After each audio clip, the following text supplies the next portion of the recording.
Bien, pues buenas tardes a todos. Gracias por vuestra asistencia. Estamos ya en la segunda sesión de estas 14ª Jornadas del Medio Natural sobre Ceuta y su entorno. Y hoy vamos a tener pues otras dos ponencias espectaculares. Vamos a, por lo menos, a intentar dar espectáculo. Bueno, la segunda ya tendremos ocasión de presentarla más detalladamente. Gran fauna, fotografías y algún vídeo, me imagino, espectacular.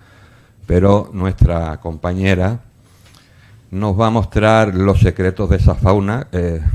Si la otra es gran fauna, esta sería la micro o nanofauna. Bueno,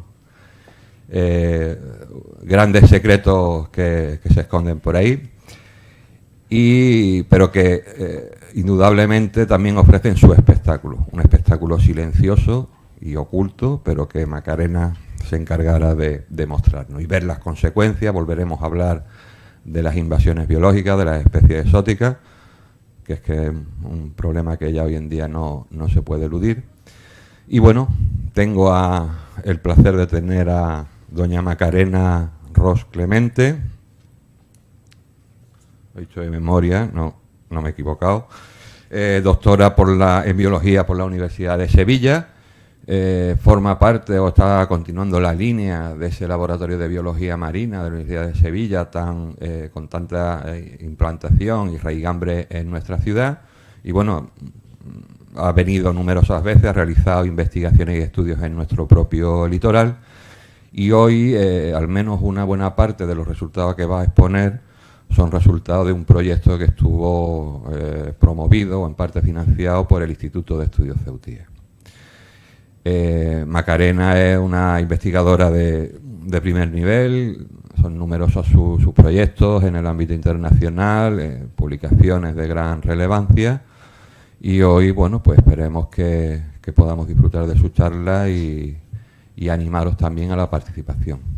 Antes de darle paso, recuerdo, por favor, que los móviles, si los podéis silenciar y demás, pues nos evitaremos luego algún sobresalto o alguna pequeña vergüenza, ¿no? Así que, sin más, muchas gracias por estar aquí con nosotros, por hacer el esfuerzo de venir hasta aquí, y cuando tú quieras. Pues muchas gracias a vosotros. Me voy a poner ahí. ¿Me oís bien? Yo creo que sí, ¿no?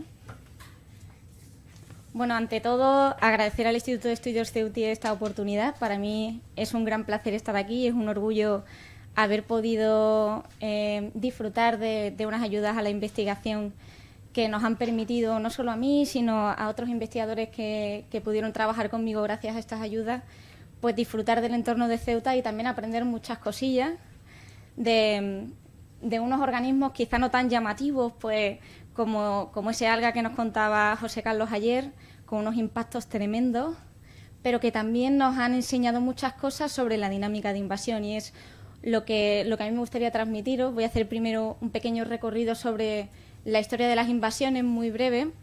Después me gustaría comentaros qué nos han enseñado, ¿no?, esos pequeños organismos que pasan en la mayor parte de las ocasiones desapercibidos, lo cual a nosotros nos beneficia porque nos aporta un nicho para estudiar y para investigar cosas que nadie en principio pues le han interesado en un principio. Y bueno, también tienen su chicha, ¿no?, por así decirlo. Bueno, las invasiones comenzaron, el estudio de las invasiones comenzó hace bastantes años ya, con un libro clave que fue de Charles Elton, en 1958. Este hombre ya alertó de la problemática que tenían las invasiones, pero prácticamente la comunidad científica prácticamente no le echó cuenta. Él insistió, pero realmente el estudio de las invasiones ha empezado hace relativamente poco. Y sin embargo no es un fenómeno reciente, es un fenómeno que lleva produciéndose muchísimos años. De hecho, en el medio marino, pues imaginaros, desde que Colón comenzó con su conquista de América y desde que los barcos comenzaron a navegar, pues llevamos transportando especies muchísimos años. Eso es un problema para la gente que nos dedicamos a las invasiones en el medio marino, porque en muchas ocasiones se han descrito especies en lugares que quizás no sean los lugares de origen. Lo que pasa es que se transportaron antes de que los investigadores comenzaran a describirlas. Y eso es un gran problema, lo cual, añadido a otras cuestiones, me gustaría transmitiros con eso la complejidad que tiene el estudio de las invasiones en el medio marino, especialmente para algunas especies. Y bueno, como nos comentaba ayer en su charla José Carlos, nos comentaba lo de la pérdida Pómez, de los volcanes en Hawái que transportaban las especies, pues, y también nos comentaba que el tsunami de Japón había producido también un transporte de especies. Esto me gustaría simplemente recalcarlo porque hay gente que quizá interpreta que las invasiones biológicas son exclusivamente inducidas por el hombre, ¿no? De hecho, el término especie introducida o especie exótica se suele definir como una especie introducida por el hombre fuera de su rango de distribución natural. Es decir, ya en ese término va asociado al ser humano. Sin embargo, es cierto que también se pueden producir de forma natural, no como vemos aquí. Esto es un pantalán que se transportó completamente desde Japón hasta la costa de Oregón. Aquí tenemos a Jim Carton, uno de los padres de la biología de las invasiones en el medio marino y uno de mis mentores también. Y descubrieron numerosas especies. Y si os lo traigo de nuevo simplemente es porque me gustaría recalcar que es cierto que también existen fenómenos naturales. Sin embargo, la biología de las invasiones no podríamos entenderla si no es de la mano del hombre, porque si os fijáis aquí, es cierto que es un fenómeno natural, pero aquí lo que estamos viendo es un pantalán, una estructura artificial, una estructura antropogénica que se ha transportado y que la ventaja que tiene en comparación con, por ejemplo, imaginemos un tronco de un árbol o cualquier otro sustrato natural, es que permanece en el ambiente muchísimo tiempo. Entonces, aunque haya fenómenos naturales, de alguna manera, ya sea directa o indirectamente, la mano del hombre está presente y es lo que hace que su magnitud aumente. De modo que a lo mejor, si no tuviéramos una costa tan antropizada y sucede, por ejemplo, un tsunami, o un tsunami se produce su núcleo en un área poco urbanizada, quizá el impacto que tenga en relación a la dispersión de especies sea menor. Pero cuando tú unes diferentes problemáticas, como la destrucción de la costa, el incremento de la urbanización, el cambio climático, todo eso actúa de forma sinérgica, se ayudan unos procesos con otros y es lo que hace que al final, hoy día, las invasiones biológicas sean un fenómeno difícil de controlar y muy asociado al ser humano. Entonces, esto era, aunque no se vea muy bien porque se han movido un poco las palabras, simplemente era para recalcaros que muchas veces cuando nos hablan de cambio climático, el cambio climático es importante, es un fenómeno que, al igual que pasa con las exóticas, con las especies exóticas, pues una parte va de la mano del hombre y otra parte también es un fenómeno natural. Nosotros hemos sufrido ciclos de temperatura a lo largo de los tiempos, pero lo que está sucediendo ahora es que el ser humano, a través de diferentes problemas, como por ejemplo se une el aumento de la temperatura, se une a la destrucción del hábitat, se une a la contaminación, contaminación por metales, contaminación por plásticos, la sobreexplotación de los recursos y la destrucción del hábitat, pues todo ello se une y hace que al final estemos ante lo que consideramos como el cambio global, que a mí me gusta quizá más que el cambio climático. Y la especie introducida es uno de estos problemas de este cambio global, ¿no? Si quizá no tuviéramos una costa tan urbanizada, no tendríamos quizá tantos vectores de introducción. Si el cambio climático no estuviera tan acelerado, quizá especies tropicales no se asentarían con tanta facilidad en zonas ahora templadas, pero que están ya cada vez más tropicalizadas. Y simplemente era para mostraros la sinergia, ¿no?, de unos procesos con otros y por qué ahora las invasiones biológicas son un fenómeno tan importante. Y bueno, respecto a los problemas que nos encontramos en el medio marino, pues como os comentaba, una terminología confusa. Muchas veces hablamos de especies introducidas de la mano del hombre, bueno, y las que se han transportado de forma natural. Todavía tenemos que crecer en ese aspecto. La caracterización del impacto también es complicada. No todos los impactos son negativos. Es cierto que, por ejemplo, ayer comentábamos con el alga, José Carlos nos comentaba muchísimos impactos, la mayoría negativos, por supuesto. Pero es cierto que quizá, por ejemplo, según el prisma con el que uno mira un fenómeno, pues también podemos encontrar impactos positivos. Y eso hace que sea complicado muchas veces. Imaginaros una especie exótica que crece muchísimo, imaginaros un alga que crea un hábitat nuevo, a lo mejor en un lugar, en una piedra, donde nadie se asentaba. Llega una piedra, llega el alga, pues es posible probablemente que muchos pequeños organismos que viven asociados a algas encuentren en este alga un hábitat. Para esos organismos, probablemente la llegada de ese alga pueda ser positiva. Pero es cierto que si aumentamos el zoom, probablemente a nivel global nos dé un impacto negativo. Pero simplemente quería transmitiros la complejidad, ¿no?, que tiene también este aspecto. El rango nativo, como os comentaba, es muy difícil muchas veces saber de dónde viene una especie. Tenemos que inventarnos términos que quizás sean a veces complejos de determinar, como criptogénico, cripto confuso, génico origen, un origen confuso. A veces metemos en un cajón desastre multitud de especies que nos hemos encontrado aquí, pero vas a la bibliografía y no sabes de dónde son. Y tú dices, claro, es que no puedo decir si son, por ejemplo, introducidas en Ceuta o no, no tengo ni idea. Y la mayor parte de las especies se meten en este cajón. Y con eso lo que me gustaría también transmitiros es que probablemente estamos ante un fenómeno infraestimado. Probablemente el fenómeno sea mucho mayor, estemos rodeados de especies probablemente exóticas en su origen, en muchas ocasiones, pero lo desconocemos. Y, por otra parte, si tenemos aquí ecólogos terrestres, nosotros, los que trabajamos en el medio marino, nos nutrimos de sus investigadores. Ellos son los pioneros, son realmente los que arrancaron la biología de las invasiones, y el problema que tenemos en el medio marino es que hemos venido mucho más tarde y arrastramos términos que para ellos son útiles, pero para nosotros no. Por ejemplo, si tenemos una planta, los que estudiáis vegetales, una planta cuando se propaga, una especie exótica que se propaga, es una plaga de especies introducidas. En el medio marino y el medio acuático en general no hay frontera. Entonces, una especie puede propagarse, pero no tiene por qué constituir una plaga o generar un impacto. Entonces, claro, lo que sirve para caracterizar un impacto en un medio, como por ejemplo el terrestre, en el medio marino es mucho más confuso, mucho más confuso.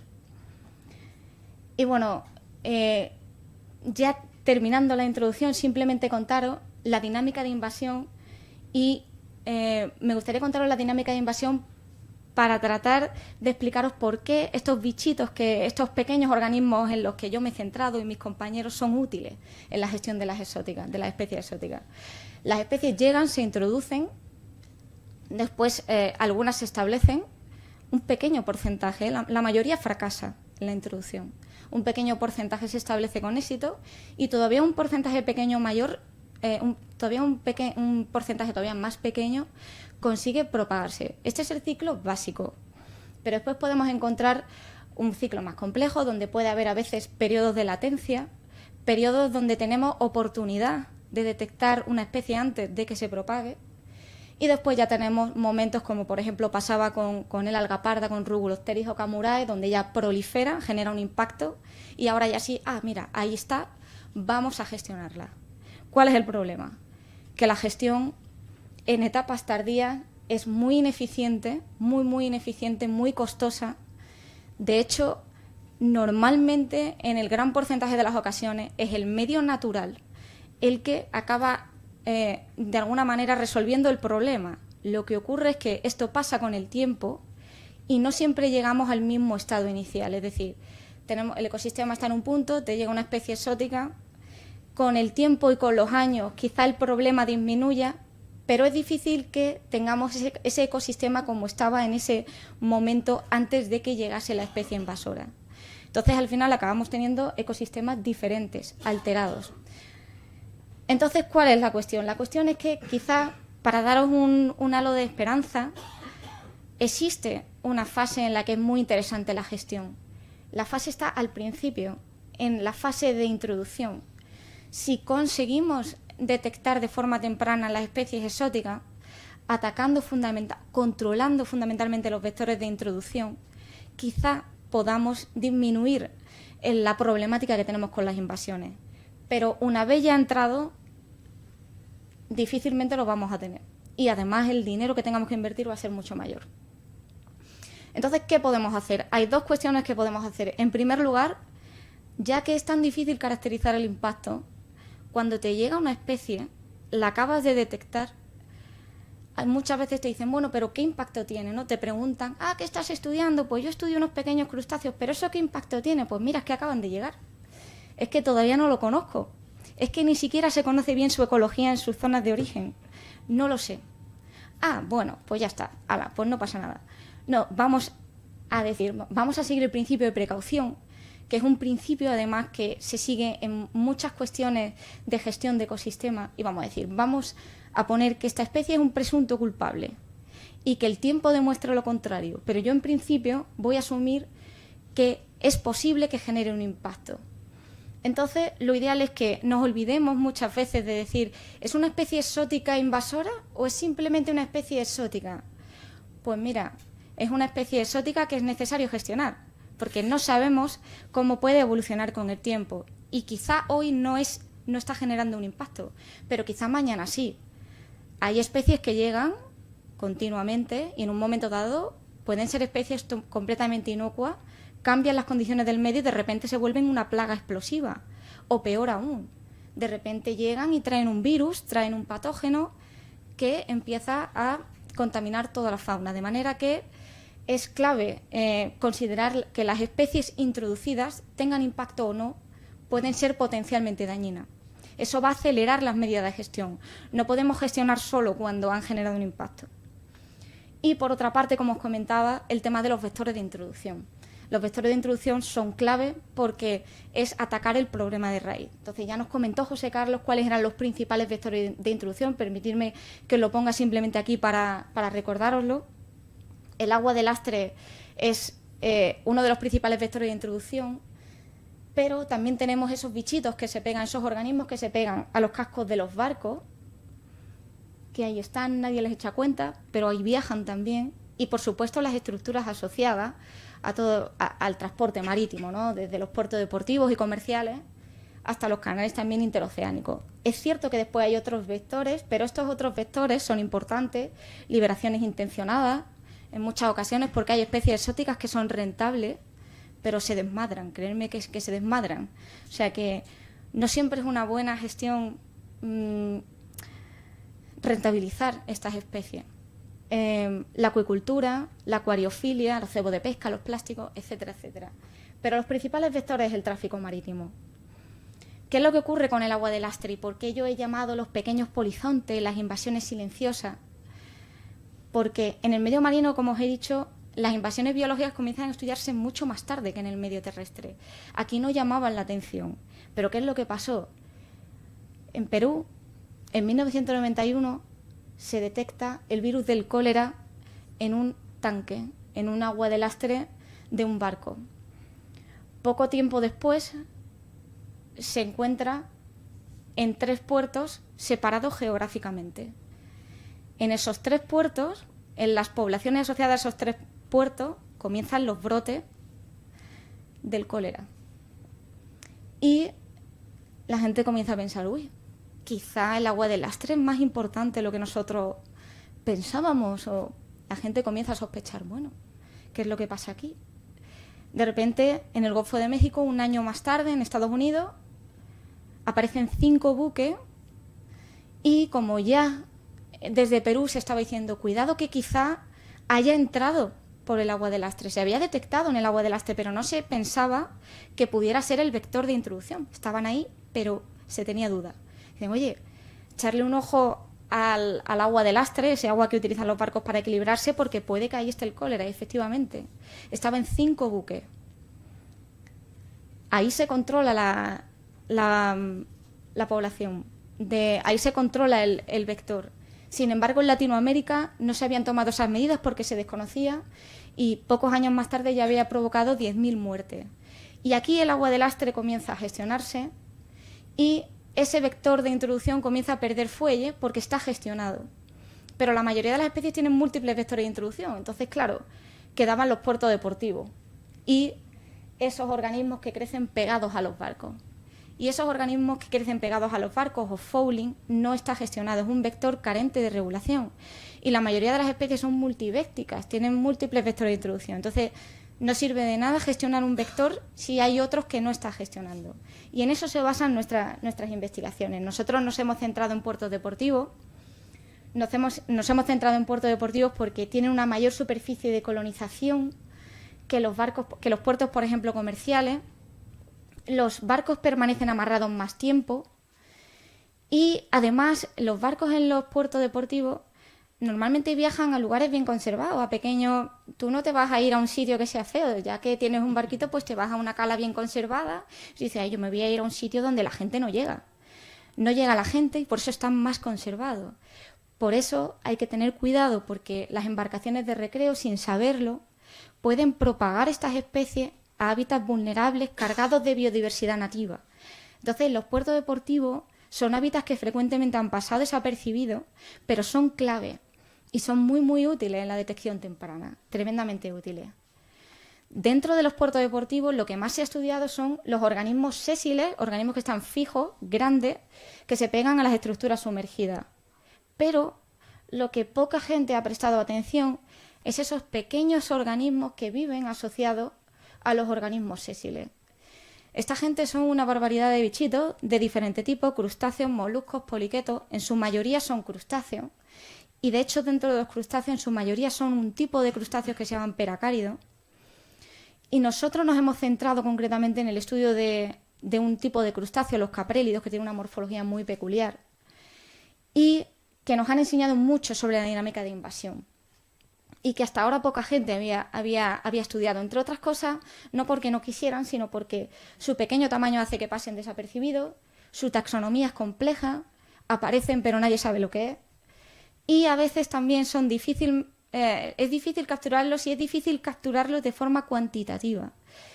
Y es interesante que sea de forma cuantitativa para que los estudios sean comparativos de unos sitios a otros, esto es importante.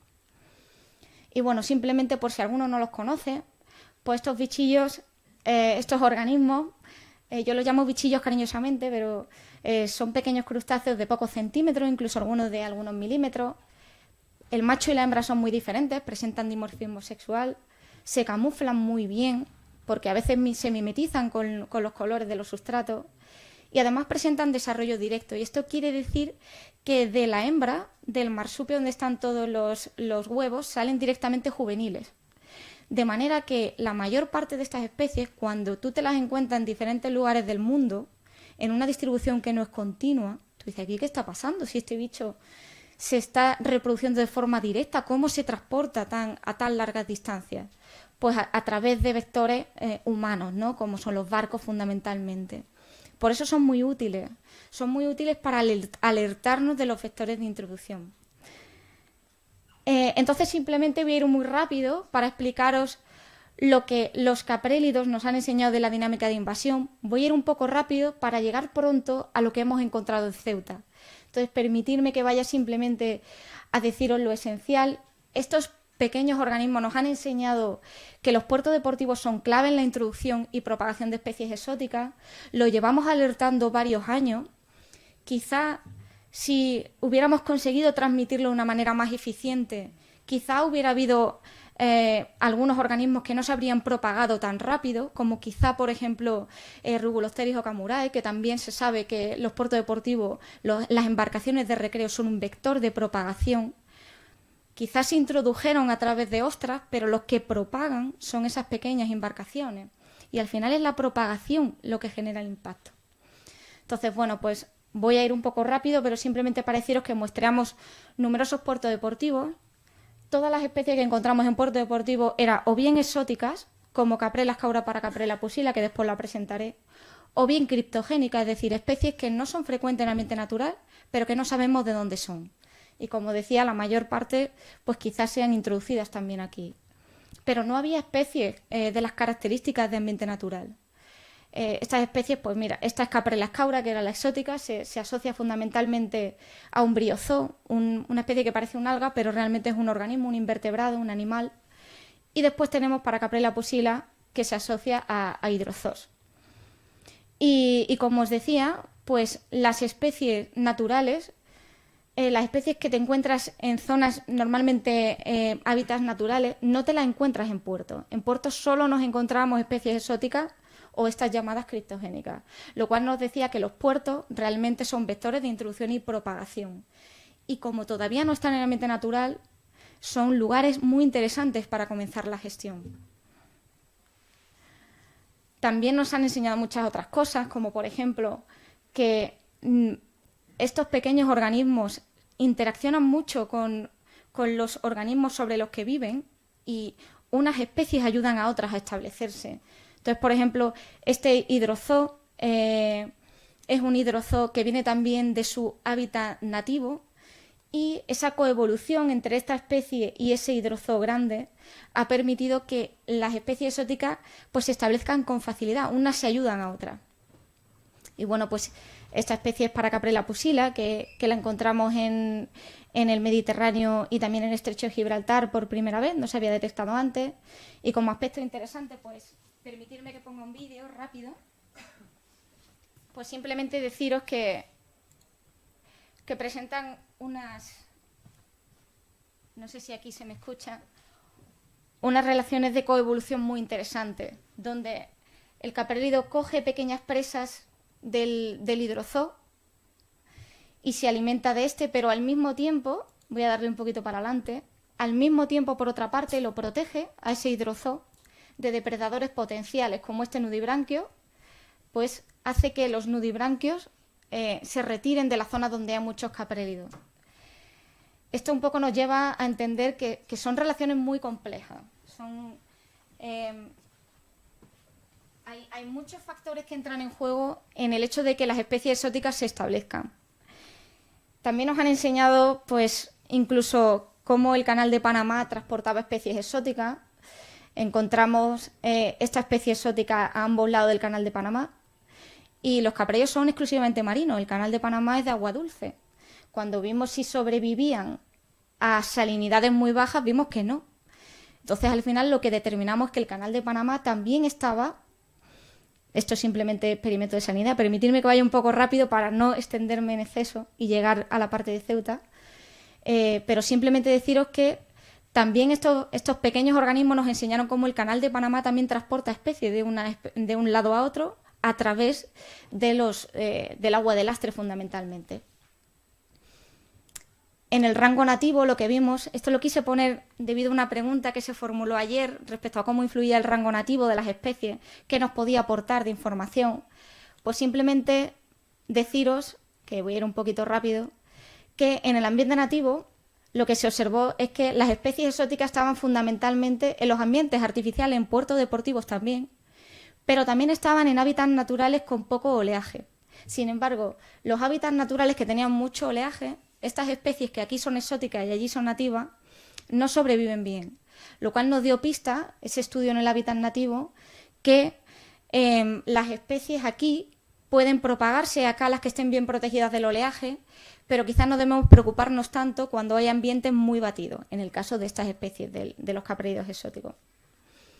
Y bueno, simplemente deciros que hay una especie que encontramos aquí en Ceuta que era más abundante en su hábitat introducido que en el hábitat nativo, lo cual nos estaba dando pistas de que era una especie potencialmente bastante dañina. Y bueno, pues esta especie, como digo, la encontramos en Ceuta, se introdujo por primera vez en Nápoles, en la laguna de Venecia, que es un foco de introducción de especies, y en poquísimos años comenzó a propagarse rápidamente y lo que observamos fue que estaba desplazando a una especie nativa de aquí, Caprella equilibra. De hecho, nosotros fuimos, antes de solicitar el proyecto aquí al Instituto de Estudios Ceutíes, fuimos para observar qué había, ¿no? Y ver si había posibilidades de solicitar un proyecto. Y no encontrábamos la especie exótica, veíamos solo Caprella equilibra, que es nativa. Fuimos al año siguiente y había desaparecido completamente la nativa y estaba lleno de Caprella escaura. Entonces dijimos, Ceuta es clave, vamos a solicitar un proyecto para estudiar las especies exóticas del litoral de Ceuta, utilizando el puerto deportivo de Ceuta como foco como lugar estratégico para detectar esas especies que acaban de llegar. Entonces, veis, simplemente esto es para explicaros que esta especie acabó, bueno, es una especie bastante agresiva, voy a darle hacia adelante a los vídeos, pero acabó desplazando a la nativa, esta que es Capreola equilibra, hacia el norte de España, probablemente porque la salinidad y la temperatura en el norte de España es más baja y eso hace que la exótica todavía ahí no sea bastante potente. Entonces, por ahora está ahí refugiada la nativa, no sabemos qué puede pasar. Entonces, vamos ya a Ceuta, que era donde yo quería llegar. Y entonces, simplemente es para poneros este esquema de las rutas de invasión, y estas son todas las rutas de invasión, y en color se muestra el potencial invasor. No, estas son las rutas, y en amarillo es cuando hay una mayor probabilidad de que se produzcan introducciones. Y si os fijáis, el estrecho de Gibraltar es un punto clave. Sin embargo, aunque no lo creáis, es poco estudiado en relación a las invasiones. La mayor parte de las invasiones se considera que entraron en el canal de Suez, pero es porque se ha estudiado mucho más en esta región. Además, el canal de Suez se abrió más tarde. El estrecho de Gibraltar pues se abrió mucho antes, tuvo una crisis donde se cerró, después se abrió, y probablemente muchas especies que se considera que han entrado por el canal de Suez, nuestra hipótesis es que muchas entraron por el estrecho de Gibraltar. Lo que pasa es que se estudiaron más tarde. Por lo tanto, es una vía poco estudiada, sorprendentemente, y Ceuta es clave en este sentido. Entonces, gracias al Instituto de Estudios Ceutíes pudimos estudiar los crustáceos asociados al puerto deportivo, porque el puerto deportivo consideramos que era un lugar, tal y como he intentado transmitiros, de detección temprana. Y pensamos que los crustáceos, que eran los organismos, los epibiontes más abundantes, esos organismos poco estudiados, pero de los más abundantes que hay en los puertos, podían ayudarnos a entender si Ceuta era un lugar realmente de introducción de especies. Y este es el puerto de Ceuta. Es un puerto único, extremadamente interesante por ese canal que está abierto, que permite la renovación de agua. Y eso hace que en el puerto deportivo coexistan especies muy afín a hábitats artificiales con especies más afín a hábitats naturales que entran por el canal. Entonces, muy interesante a nivel ecológico, extremadamente interesante. Entonces, nosotros decidimos abordar el estudio con una serie de objetivos, ¿no? Porque en el caso de los caprélidos y de otros pequeños polizontes, o polizones, perdón, hay aspectos que impiden su estudio a nivel global, como la ausencia de una metodología estandarizada y una taxonomía compleja. Eso trae como consecuencia una infraestimación del número de especies exóticas y una dificultad para implementar estrategias de gestión europea. Entonces dijimos, vale, vamos a solicitar un proyecto con una serie de objetivos. En primer lugar, aportar herramientas de detección temprana.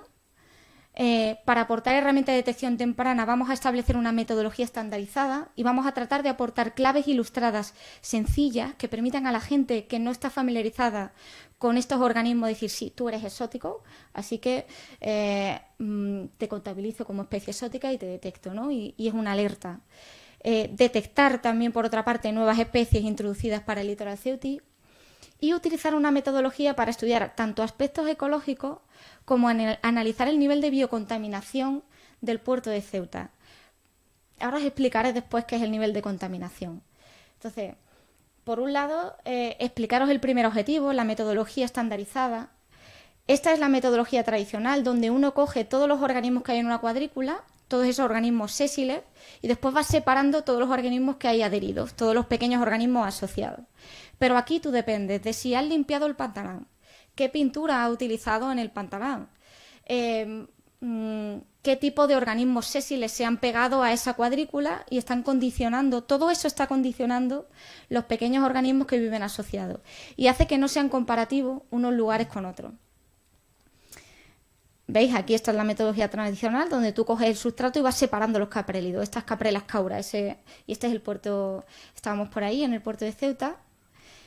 Entonces decidimos utilizar una metodología estandarizada similar a la que se utiliza para los organismos sésiles, esos organismos grandes que se estudian. En los organismos sésiles se utilizan placas que se cuelgan a 1 metro, placas de PVC, y se espera a ver que colonicen.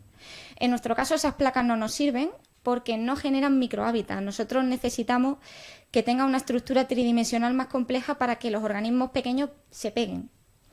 Entonces dijimos, bueno, pues vamos a utilizar esponjas de baño, que aunque os pueda parecer un poco estrambótico, realmente tú necesitas metodologías baratas, que la gente pueda comprar con facilidad, que sean fáciles de colocar y que no requieren grandes subvenciones para que gente que está trabajando en otros países puedan utilizarlas.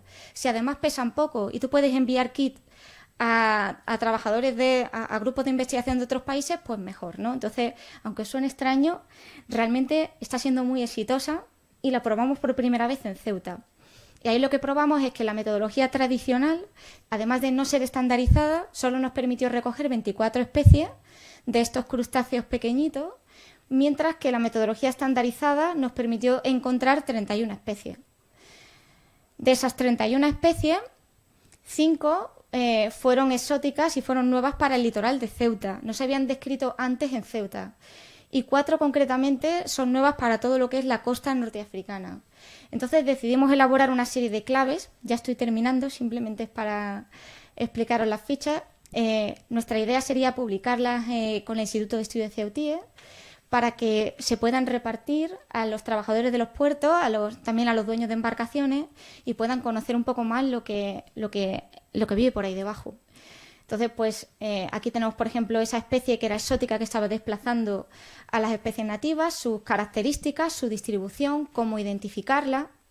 Tenemos varias. Aquí tenemos otro asmárido, otra especie más, un isópodo muy, muy interesante. Si alguno tiene mucho interés, esta especie es muy, muy interesante porque su biología es muy peculiar. Tenemos, rápidamente, simplemente permitirme el lujo que os lo cuente, pero tenemos hembras y tenemos 3 tipos de macho. Un macho alfa, que es este que está aquí, y después tenemos machos que imitan a las hembras, y entonces son protegidos por un único macho alfa, este grande, que los cuida como harén creyendo que son hembras, y eso hace que tengamos muchísimas. En Ceuta está lleno de este isópodo para hacer Cerceia esculta, y es por eso, porque tenemos un macho alfa que protege un harén de lo que él cree que son hembras, pero también hay machos ahí, y es una especie muy, muy peculiar. Son bichos pequeños, pero realmente muy interesantes. Sí, cuando uno los conoce, se puede llegar a enamorar de su biología, os lo digo de verdad que eso pasa. Y bueno, tenemos otras especies más. Simplemente deciros que las especies exóticas colonizaban mucho mejor estas trampas que las especies nativas, lo cual nos venía a decir que eso también hacía que colonizasen mucho mejor también los barcos. Nos han aportado también muchos aspectos ecológicos. Aquí en negro es simplemente las especies exóticas y en blanco son las nativas, y eran las especies que se recogían en las trampas. Fijaros que simplemente colocando trampas a 3 días tú ya las tienes llenas de especies exóticas, es decir, un barco que amarre en un puerto 3 días ya está infestado por estas especies y puede propagarla en solo 3 días. Si se queda 2 semanas, se llena brutalmente. Si se queda más tiempo, imaginaros. Y ya esta es la última diapositiva, pero simplemente quería deciros que las estrategias de gestión europea lo que quieren es que tú le digas un número. Bueno, vale, incluso cuando tú estás hablando con gente que se dedica a la gestión, te dice, vale, pero ¿cuál es el número? ¿Has ido a Ceuta? ¿Cuál es el grado de contaminación? Pues gracias a este grupo y a esta metodología estandarizada, como se puede hacer en muchos sitios, lo que llegamos a encontrar es que de un grado de 0 a 4, si tenemos 0 que es ninguna especie exótica y 4 un nivel de contaminación me refiero por especies introducidas muy alto, lo que encontramos estudiando los crustáceos peracáridos fue que Ceuta, es la primera vez que se ha implementado esta metodología en Ceuta y este índice en Ceuta, y la primera vez que se ha implementado en puertos deportivos, lo que encontramos es que el nivel de biocontaminación era de 3. Si utilizamos estos 2 parámetros, al final lo que te queda es un índice de biocontaminación de 3 que es muy alto. No llega a ser 4, pero es un nivel muy alto. Estos índices siempre se habían utilizado en ambientes naturales, pero nosotros creemos que utilizarlo en puertos, si son las vías de entrada, es quizá la forma más eficiente de alertar claro, tú vas a un ambiente natural y te dicen, no, el índice de biocontaminación es de 1, de 2, no se encontraban índices de 3 ni de 4. Pues en los puertos deportivos estos índices llegan a superarse. Ceuta, la ventaja que tiene es que es un puerto muy renovado, entonces llega a 3 y no llega a 4.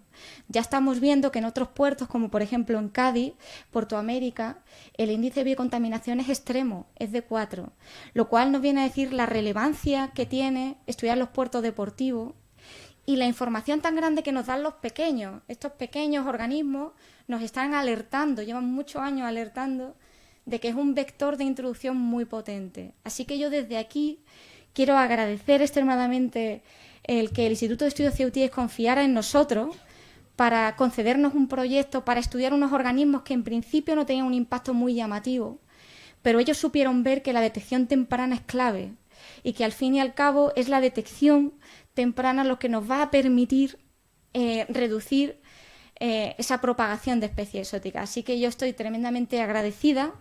También estoy muy, muy agradecida a vosotros por estar aquí y escucharme toda esta charla. También, por supuesto, a la Estación Marina de Ceuta, a José Carlos García Gómez y a José Manuel Ávila, que no está por aquí, pero ellos nos permitieron hacer todo este estudio de Ceuta también en la Estación Marina de Ceuta, y a los compañeros que me ayudaron en este estudio, que algunos están por aquí y a los cuales estoy también extremadamente agradecido. Así que, bueno, pues simplemente expresar mi gratitud y si tenéis alguna pregunta, pues encantada de responderos.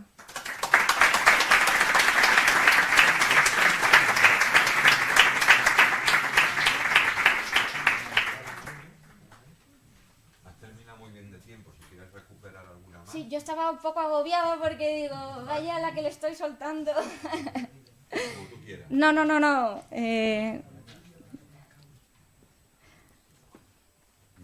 Yo, al revés, si tenía alguna pregunta, pues yo encantada de responderos y si no, pues... Mejor tener tiempo de sobra porque yo creo que habrá muchas... Yo he apretado un poquillo porque pensaba, digo, bueno, no me quiero extender. Bien, pues nada, damos al turno de participación. Quien tenga alguna cuestión o pregunta que plantear. José Luis, aquí en primera fila. Bueno, ya que estás de paso, nuestro compañero. Hola. Hola. Al escuchar tu charla me venía a la cabeza algunos ejemplos que hay en aguas de interior de regulación para evitar la propagación de especies exóticas en cuanto a tipos de barcos o embarcaciones deportivas, ¿no? Porque los hay, sobre todo en PRUG. Se ha regulado en PRUG de espacios en humedales interiores y no sé si hay algún tipo de normativa que también los regule a nivel marino, ¿no? Y no sé si es posible en puertos, digamos, más o menos, o sea, relativamente pequeños, es posible establecer algún tipo de, no sé, como vados sanitarios que existen para vehículos en las explotaciones ganaderas, pues algún tipo sí, porque sí que los he visto en zonas en aguas en el interior. Pues la cuestión es que, claro, en el interior, por ejemplo, con el tema de mejillón cebra, pues lo que se está viendo es que producía unos impactos económicos muy grandes.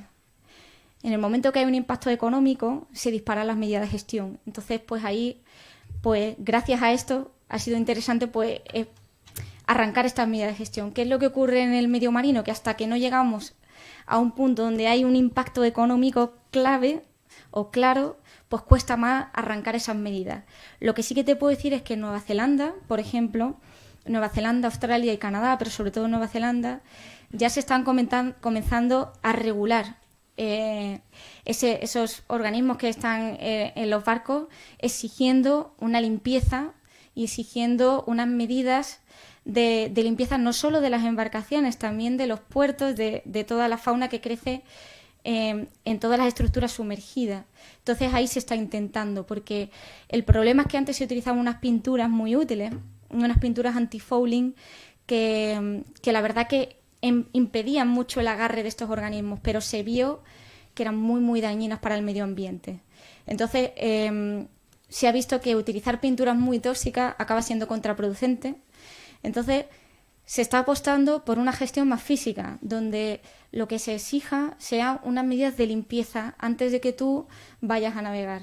Entonces, pues lo ideal sería que también hubiera ayudas para que se pudieran producir esas limpiezas de los barcos, porque a lo mejor habrá propietarios que les cueste más llevar a cabo ese tipo de medidas, porque lo ideal también se ha visto es que aunque hay controversia ahí, pero parece que la limpieza profesional limpia mejor que, por ejemplo, los propios propietarios cuando intentan limpiar siempre se dejan pequeños recovecos. Entonces, lo ideal es gestionarlo, pero gestionarlo bien. Pero es complicado, es complicado. Pero por ahora, antes que cordones sanitarios, parece que lo más eficiente en el medio marino sería limpiar el foco de propagación. Entonces, limpiar primero el puerto, que exista un control, que no haya especies adheridas a toda la estructura sumergida, y después limpiar todas las embarcaciones, exigir esa limpieza. Vale, nada más. Gracias. Sí, aquí en primera fila, José Luis. Sí. Bueno, Macarena, yo darte la enhorabuena porque bueno, me ha parecido que has explicado de manera excepcional la dinámica de las invasiones biológicas y la problemática asociada, ¿no? Así como la caracterización, o sea, nos ha llegado todo perfectamente cómo se caracteriza o qué consideramos una especie exótica, cosa que no es nada fácil. Entonces, me ha parecido la verdad que excepcional, ¿no? Yo creo que todos nos ha quedado perfectamente claro. Yo hacerte una pregunta. Hablabas de la dificultad en la caracterización del rango nativo de determinados taxones, ¿no? Entonces, la pregunta sería, ¿se están utilizando o se están usando en estos grupos herramientas moleculares para llevar a cabo esta caracterización? En fin, índices de disimilitud genética, etcétera, ¿no? Pues sí, de hecho, yo no sabía si incluir algunas cosillas con las que hemos estado trabajando últimamente, pero me parecía quizá un poco denso y digo, bueno, pues si alguien me lo pregunta, pues de hecho es la clave. La clave para tratar de encontrar el rango el rango nativo es utilizar herramientas moleculares. Por ahora, por ejemplo, nosotros en Paracaprella pusilla, esa especie que se relacionaba con los hidrozoos y que tenía esas relaciones de mutualismo, lo que hemos hecho es utilizar ADN mitocondrial, diferentes marcadores mitocondriales, y lo que sí que hemos visto es que la diversidad haplotípica de esos haplotipos, de esas secuencias, es mayor en el rango nativo. Lo que ocurre es que en el rango exótico, por aquí, tampoco es baja, porque como hay muchas introducciones, al final estás teniendo multitud de introducciones. Entonces, al final, lo que nosotros hemos llegado a la conclusión son, primero, más herramientas moleculares, las nuevas generaciones de herramientas moleculares, Next Generation Sequencing, quizá con multitud de marcadores nos aporte todavía más información, pero sí que es cierto que estudiando la biogeografía de todo el género Paracaprella, sí que se observa que el núcleo de diversificación está en ese rango que nosotros creíamos nativo, que por ejemplo en el caso de Pusilla, de Paracaprella pusilla, en la costa de Brasil. Y ahí se ve que en la costa de Brasil y en el Caribe, en toda la zona atlántica de Brasil y la zona del Caribe, se encuentra la mayor diversidad de especies del género. Eso también te ayuda a pensar que ahí puede haber un foco de diversificación de ese género.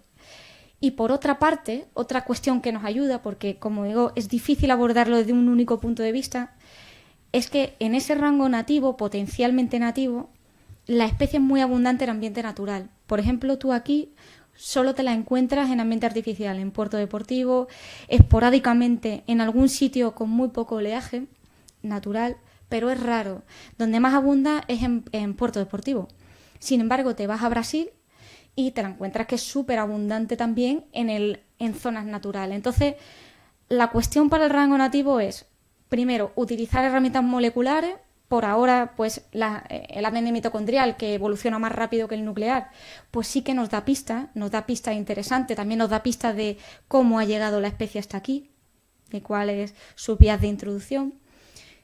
Pero es que el rango nativo es bastante más complejo que las vías de introducción. Entonces, al final, tienes que utilizar diferentes puntos de vista y nunca llegas a una conclusión tajante, siempre es verdaderamente complejo. Y quien afirme muchas veces, pues esta especie viene de aquí, con mucha tranquilidad. Si no te aporta pruebas rotundas, puedes dudar tranquilamente, porque es una cuestión muy, muy compleja.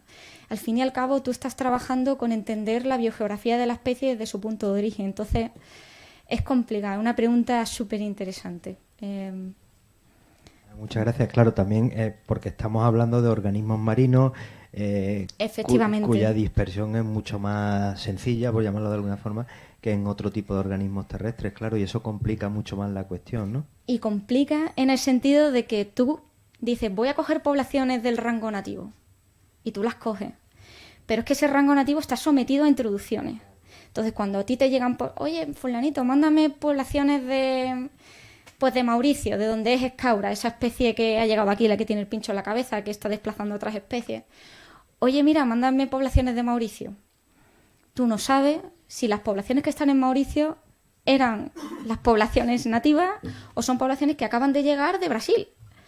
Y tú estás tratando de inferir patrones de poblaciones que probablemente o es posible que sean poblaciones introducidas en el área potencialmente nativa. Es decir, es complejo.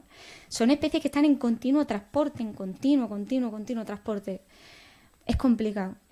En cambio, a lo mejor en especies donde el transporte es más esporádico, la propagación es más concreta, pues quizá sí que es mucho más claro ver cuál es el rango nativo.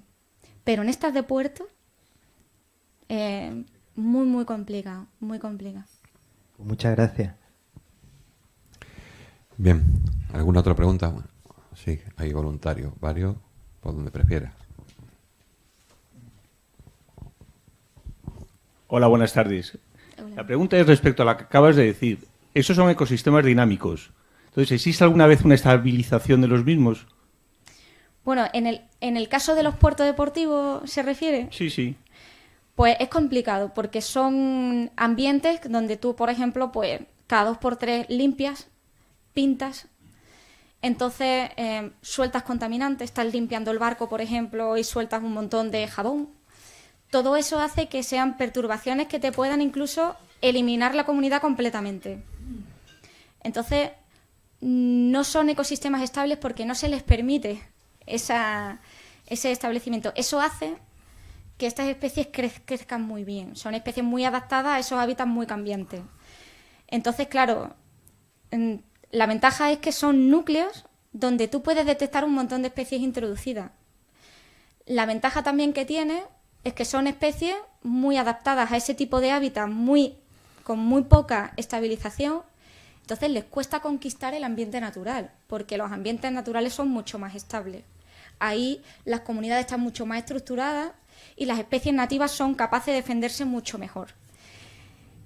Entonces, por eso son lugares muy interesantes para establecer estas estaciones centinela, que nos comentaba José Carlos ayer, estaciones centinela en ambiente natural. Pues ¿por qué no estaciones centinela en ambientes artificiales que son focos de introducción? Entonces, cuando ya te llega al ambiente natural, pues estás perdido, porque ahí la especie ha sido capaz de sobrevivir a hábitats muy inestables y a hábitats muy estables. Y ahí va a pegar la explosión. En el momento que tú empiezas a ver una especie que tú siempre te la encontrabas en puerto, comienzas a encontrártela en las rocas, en los intermareales rocosos cercanos, es fácil que tú digas, eso quiere decir que ahora las condiciones son propicias y aquí va a competir con mucho éxito. Pero ¿tenéis estudios que a lo largo de 5, 10, X años el número de especies sea totalmente distinto o parcialmente distinto? Sí. Por ejemplo, cuando hacemos las fluctuaciones estacionales, si tú comparas las fluctuaciones estacionales con un ambiente natural, con un intermareal rocoso que esté cerca, vamos, a pocos metros, tú ves unas fluctuaciones a lo largo de los años que puedes obtener un patrón. A lo mejor no es un patrón precioso, pero encuentras un patrón. Cuando tú haces esos mismos estudios en puertos simultáneamente, es que no hay manera de encontrar en muchas ocasiones patrones. De repente te pegan picos extremadamente altos en marzo, te vas a marzo del año siguiente, no hay nada, ni una. 2 años después, un pico enorme. Realmente pasa eso. De hecho, en Ceuta, cuando fuimos, la primera vez que fuimos, no encontramos apenas especies exóticas del grupo en los que yo trabajaba, ¿no? En los que yo trabajo actualmente. Y entonces, pues bueno, pensamos, bueno, Ceuta, que es muy interesante, tiene mucha renovación, es un puerto muy peculiar y parece estar protegido de esa invasión.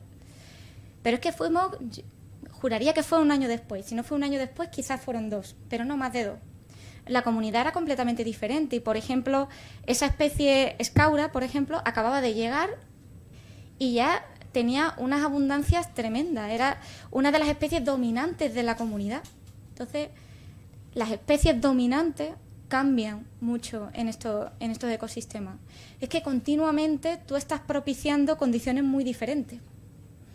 Cada mes, pues si tú has utilizado un ambiente para limpiar tu barco, si tú has utilizado un tipo de limpiador para limpiar el barco, o si has utilizado una pintura diferente, o si has cambiado una estructura del puerto, o si has incorporado una estructura que te altera el flujo, son ambientes que continuamente nosotros, el ser humano, cambia de manera muy rápida. El ser humano es un agente que actúa muy rápido, alterando los ecosistemas. Entonces, claro, los ambientes antropizados lo que tienen es eso, que es que no se estabilizan, no se les deja. Continuamente estamos nosotros metiendo cambios. Muy bien, gracias. Vale, bueno, ni creo que tampoco digamos, si eligiéramos un ambiente 100% natural, una localidad inmaculada, donde no se notase la mano del hombre, cosa que ya pues no existe, ¿no? Sobre la Tierra. Realmente la idea de estabilidad es como si mirásemos a este tipo de medio y tuviéramos una foto, pero la realidad es una película, nunca hay estabilidad. Puede haber un equilibrio dinámico, pero en principio yo creo que en general en la realidad no existe esa estabilidad. El problema es cuando la velocidad de cambio ya se ve acentuada, ¿no? por la actividad humana, que eso es lo que provoca ya unos desequilibrios un poquito que se pueden escapar de control, ¿no? Que no tenemos claras las consecuencias, pero la vida y la naturaleza es dinamismo, la evolución es dinamismo, no hay estabilidad, nunca, siempre hay una carrera, ¿no? ¿Alguna otra pregunta?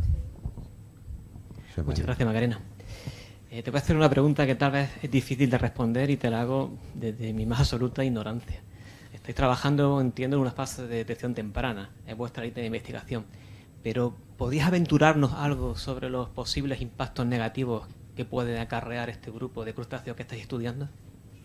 Pues para empezar, gracias por la pregunta. Para empezar, el tema de desplazar especies nativas de otros crustáceos nativos, a ellas sí que estamos viendo. Lo que pasa es que es muy difícil establecer relaciones causales. Entonces nosotros sugerimos, observamos patrones, observamos comportamientos agresivos. Yo he pasado algunos vídeos muy rápido para no entretenerme, pero por ejemplo, en el caso de escaura, la especie que encontramos aquí en Ceuta, que antes estaba la nativa y de repente apareció, una especie muy agresiva. Entre ellas mismas, cuando están en condiciones de estrés, se decapitan unos a otros, rápidamente se cortan el cuello unos a otros, es decir, son muy agresivas.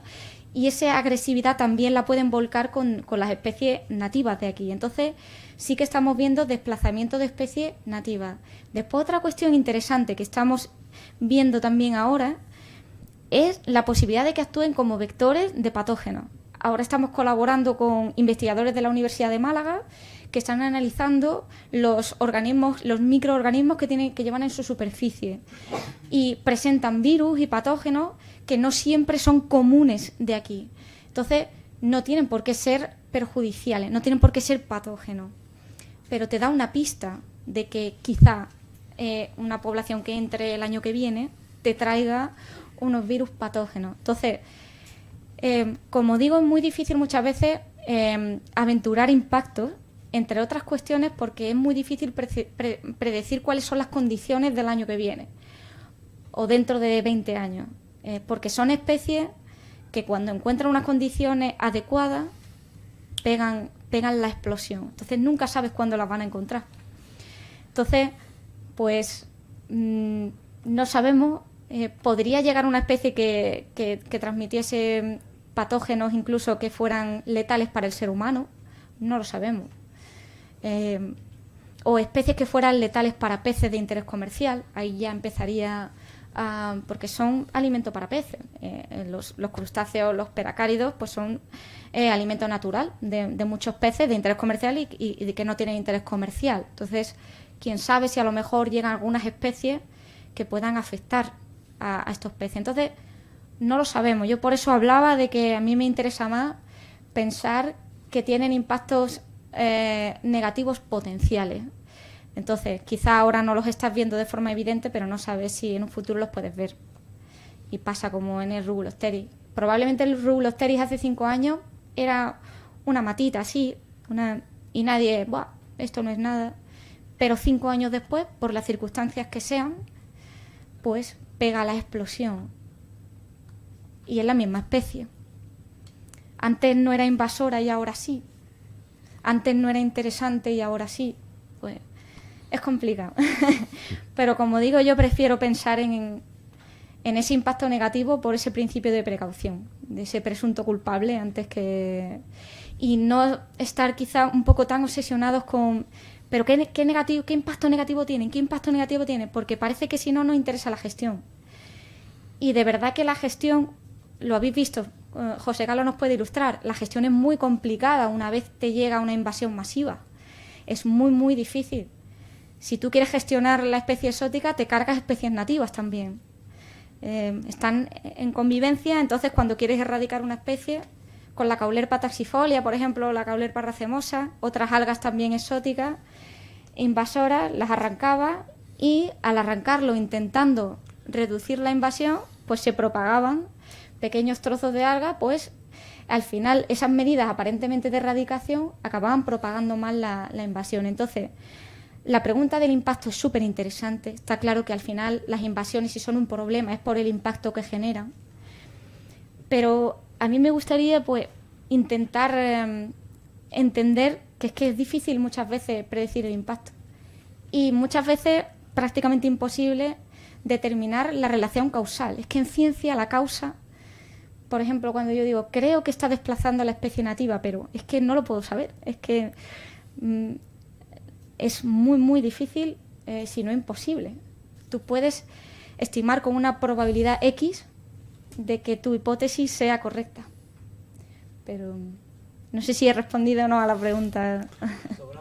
Bueno, el caso es que ayer hablábamos la importancia de las estaciones centinelas, de los mecanismos de seguimiento, es decir, somos muy incrédulos, necesitamos tener ya el aliento del cogote o que nos estén pinchando para darnos cuenta ya de que hay un problema. En el caso del alga ocurrió un año, bueno, no sé, esperaríamos, igual que ha venido, igual se va, ¿no? Pero eso ocurrió en 2015 y ha vuelto, y hasta que no se ha repetido una y otra vez, pues parece que no terminamos de reaccionar, ¿no? De hecho, bueno, ya estábamos, como ahora parece que ya hay una actuación en marcha, que es probable que dentro de 2 años tengamos ya una información básica para gestionar, pero es que los primeros arribazones masivos ocurrieron en 2015, en el verano de 2015, y si no me equivoco estamos ya en 2019. Somos muy lentos, muy incrédulos, no nos cuesta creer este tipo. Bueno, no pasa nada, bueno, ya, hasta que no nos afecta muy directamente y no, a lo mejor nos toca ya el bolsillo de manera importante,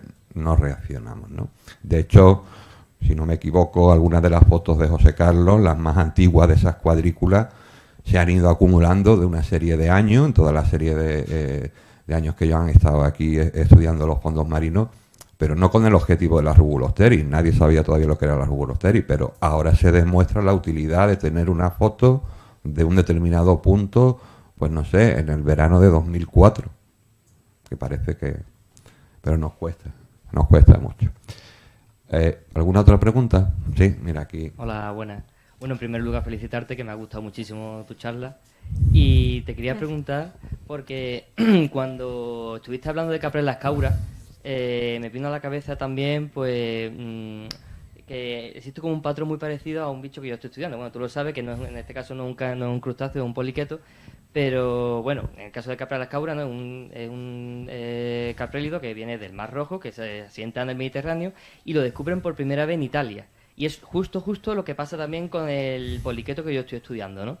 Entonces, claro, a mí me viene a la cabeza, ¿no?, la pregunta de que se descubre en Italia porque la primera invasión ha ocurrido en Italia, o porque a lo mejor le han dedicado más tiempo, han sido pioneros, ¿no?, en el estudio de invasiones más que en otros lugares que realmente cabría esperar de haberlo encontrado antes, ¿no?, como a lo mejor la costa norte de Egipto, o la zona de Turquía o Israel, porque es verdad que en mi caso, ¿no?, en el caso del poliqueto, lo descubren como 10 años más tarde en Turquía. Antes de que, entonces me queda ahí un poco la cosa, la duda de si es de una manera o de otra.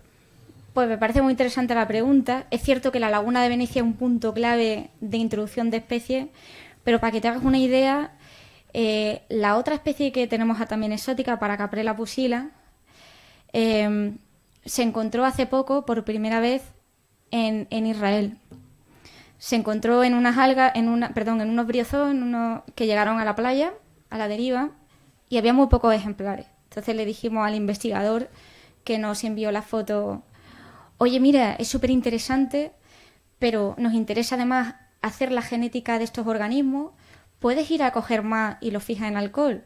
Y dijo: es que mi vida vale mucho, porque lo había encontrado muy cerca de la Franja de Gaza y le era imposible ir otra vez. Lo había encontrado de casualidad, además, porque habían llegado a una zona que estaba cerca del límite donde él podía coger las algas, coger los briozoos estos.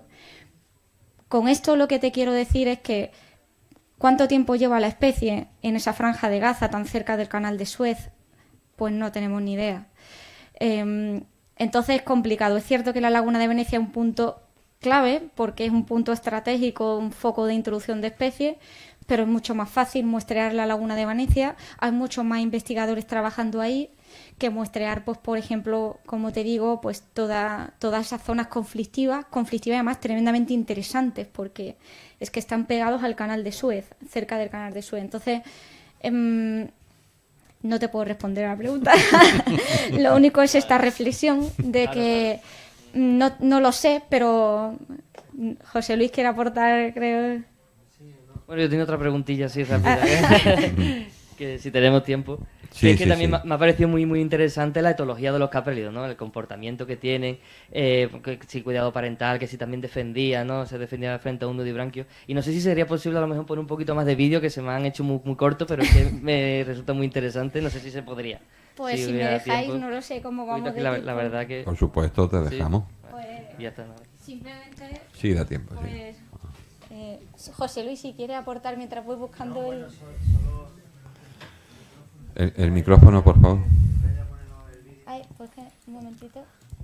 No, simplemente a lo que comentaba, yo creo que efectivamente muchas veces la clave, incluso en organismos terrestres, relativamente bien conocidos, la clave está en que haya una persona o un equipo de investigación o un investigador que diga, joder, esto es otra cosa, ¿no? Es tan sencillo como eso. Te puedo poner ejemplos. Aquí hace ahora 21 años citamos por vez primera una especie de foracanta. Yo creo que casi todo el mundo conoce las foracantas, ¿no? Que es un escarabajo longicornio que es plaga de los eucaliptos. Y aquí en Ceuta lo encontramos. Foracanta recurva, la que era conocida desde el año 81 en toda España, era la foracanta semipuntata. Encontramos la foracanta recurva. Sacamos un articulito, nueva plaga para la región mediterránea, no sé qué. Y nada más que salí, a los 4 días ya estaban llamándome 6 o 7, uno de Sevilla, otro de no sé dónde, otro de tal. Pero si esto es que yo lo tengo ya aquí en la colección de hace un montón de tiempo y no sabía lo que era, no sé cuánto, esto yo me creía que era tal cosa. Aquí no, posiblemente en el sitio donde se cita por primera vez no es realmente donde ha aparecido por primera vez. O sea, la especie ya posiblemente aquí llegó mucho más tarde que a la península, ¿no? Y en Marruecos ha aparecido por todos sitios a continuación. O sea, que muchas veces es dar el toque de atención, oye, hay esta cosa y además se diferencia de la otra por esto. Tan tonto como eso, vamos. Ya está, Bueno, simplemente eso. Pero bueno, aprovechando un poco también para relacionar, claro, expertos en cada grupo y viendo la complejidad que tienen, no puede haber un experto cada 10 kilómetros todos los días esperando a ver si llega. Pero bueno, ayer se habló en la primera ponencia de las redes estas de voluntarios con metodologías sencillas de buceadores para detectar, ¿no? La ciencia ciudadana, la participación podrá haber un experto cada 50 kilómetros, pero cada kilómetro o cada 500 metros igual hay una persona que no es tan experta, pero que está pendiente de una manera más continua, ¿no? Yo creo que por ahí puede ir pues ahí el futuro. Mañana también tendremos una ponencia muy interesante sobre todas estas cuestiones, que bueno, cualquiera que esté un datito de, oye, una especie de ave, pon y al móvil y te llega y tal, y uno, pues así se podría hacer algo más práctico. Totalmente. Bueno, yo suelo dejaros un vídeo que no me había dado tiempo a poner, pero para que veáis cómo es de agresivo la especie que encontramos aquí en Ceuta, Caprelas cabra. Y bueno, ahí están luchando dos machos entre ellos. Guerra de Tronos. Totalmente. Además, es muy peculiar su manera de luchar. Y fijaros, vamos, o sea, aquí están a muerte y aquí probablemente, pues, no sé si veremos no se ve la decapitación, pero suelen acabar. Lo siento. Eso era lo que querías ver, Alejandro. Yo soy muy de decapitación, pero sí. De hecho, cuando los estás observando, pues ves sobre todo organismos machos adultos sin cabeza y tú dices, pues nada, ya le han cortado la cabeza. Se quedan con las hembras y bueno, pues... No, se quedan sin cabeza, pero con las hembras. No, se quedan... cada uno pues suele proteger una hembra en la que está normalmente preñada, ¿no? O en ocasiones incluso todavía no está preñada, pero tienen a la hembra que la están como, no sé exactamente cómo se llama el comportamiento, pero la llevan agarrada, como diciendo, esta es mía, que no se me escape. Entonces, si se ponen a luchar y muere uno que tenía una hembra protegida, pues esa hembra protegida pasa al macho ganador. Entonces, pues también ahí se van robando las hembras unos a otros. Son bichos muy interesantes. Son bichos muy peculiares. Y después, por ejemplo, lo del cuidado maternal. Aquí vemos, por ejemplo, la hembra. Aquí tenemos el mayor experto de caprélidos, que es José Manuel Guerra. Yo estudio la ecología de las invasiones, pero realmente él es el que estudió la biología de estos organismos. Pero es que este bicho es muy especial, es cabra. Por ejemplo, tiene ese cuidado maternal. No todas las especies lo tienen, pero aquí veis los chiquinines. Están pegados al cuerpo de la hembra. Y eso hace que esa prole tenga más probabilidades de sobrevivir. Que, por ejemplo, en algunas especies nativas de aquí, pues no lo tienen ese cuidado maternal. Entonces, pues los juveniles están más expuestos a condiciones adversas. Entonces, pues esta gente trae características de fábrica que de alguna manera también favorecen su éxito de establecimiento. Entonces, pues tiene estas peculiaridades. Y nada, pues... No sé si... el caso, a mí me deja eso, el de los machos que simulan ser hembras para que le proteja a otro macho. Eso es como conseguir que siempre te inviten, ¿no?, a comer y demás. Eso, ¿no? Eso es verdaderamente... Es un truco por sus riesgos, ¿no?, me imagino. Sí, de hecho, estos bichos, estos organismos es muy difícil publicar en revistas muy potentes. Pero este estudio del Paracercei esculta es un isópodo, pero se publicó en el Nature, que es difícil para nosotros llegar a revistas de tanto impacto, porque generalmente no tienen tanta audiencia. Pero cuando se descubrió, la gente se quedó alucinada porque era un hombre que estudiaba pues simplemente la dinámica poblacional. Entonces le costaba mucho, había una especie de hembras que las veían muy raras. Entonces de repente le descubrió los penes y dijo, ¿esto qué es? Sí, son hembras con penes. Y entonces dijo, ¿son travestis o qué es lo que es esto?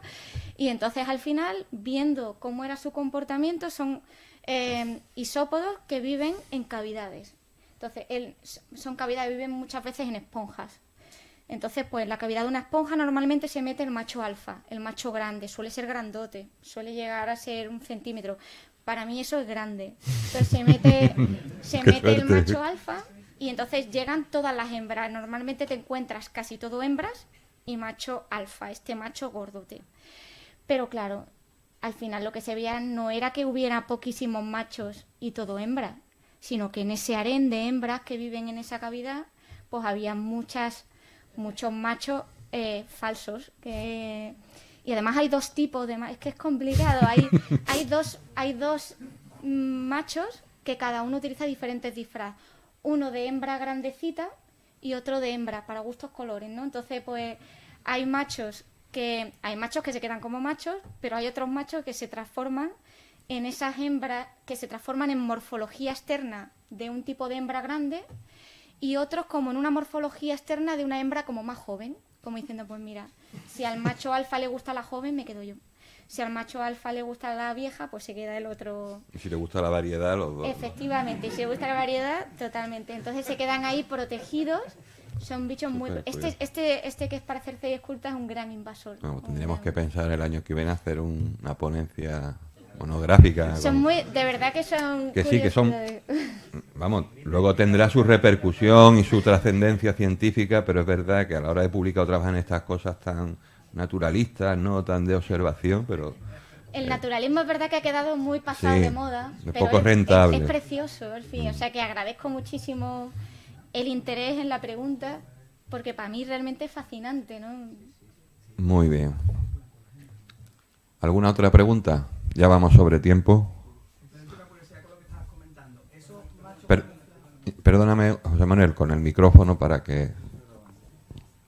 ¿Esos machos camuflados lo copulan con las hembras y las hembras o no? Claro, claro. Pero ¿y las hembras entonces no tienen preferencia por el macho alfa? ¿También le gustan esos falsos machos? Las hembras no tienen preferencia, las preñan, pero las hembras lo que quieren es estar protegidas. Entonces, cuando llegan, está intentando copular el macho alfa, llega el otro y le mete los penes. O sea, le introduce los penes. O sea, perdón por la expresión, pero no dice... La hembra está tranquila porque la hembra considera que está protegida en ese harén con ese macho alfa, que suele ser único el macho alfa que está ahí en ese harén, protegiendo el harén. Entonces, cuando hay comportamientos precópula, el macho alfa, de alguna manera, pues comienza la precópula y se acerca, pues el otro macho, como es más pequeño que el macho gordo, pues aprovecha la ocasión y fecunda. Claro. O sea, que sí que tienen éxito reproductivo, claro, esos machos camuflados. El objetivo de esos machos no es sentirse protegidos con el macho alfa, es copular. Copular sin que les vean y sin tener que luchar con el macho alfa, que se siente tranquilamente pensando que es otra hembra que está por ahí. No lo ataca. Entonces, está tranquilamente en su comportamiento reproductor, no le importa que haya otras hembras cerca. Pero es su objetivo. Perdón, con el micrófono, sí. No, ya por concluir el asunto, vamos que a me ver, voy a quedar con la intriga, Vamos a ver que estamos ya... Estos son dos rombos ya. Aquí estamos ya sopesando posibilidades. ¿Cuál? No sé si estamos en horario infantil. Sí, no digo que cuando se le acerca el macho alfa a este macho hembra, morfológicamente, ¿qué hace esta criatura? ¿Huye, no huye o se deja hacer? Pues no lo sé. Eso es una pregunta muy interesante, pero no lo sé. Imagino que se escaqueará. Sí, pero puede. No lo sé, ¿eh? Eso ya no lo sé. Bien, vale. Seguro que hay observaciones. Muy bien, muchas gracias. Cerramos el tema. ¿Alguna otra pregunta? Que no sea de... Si no hay más preguntas, os pediría un momento más, que José Luis tiene que explicar una cosa importante sobre la excursión. ¿Vale? Le dejo el sitio y ya a continuación el descanso.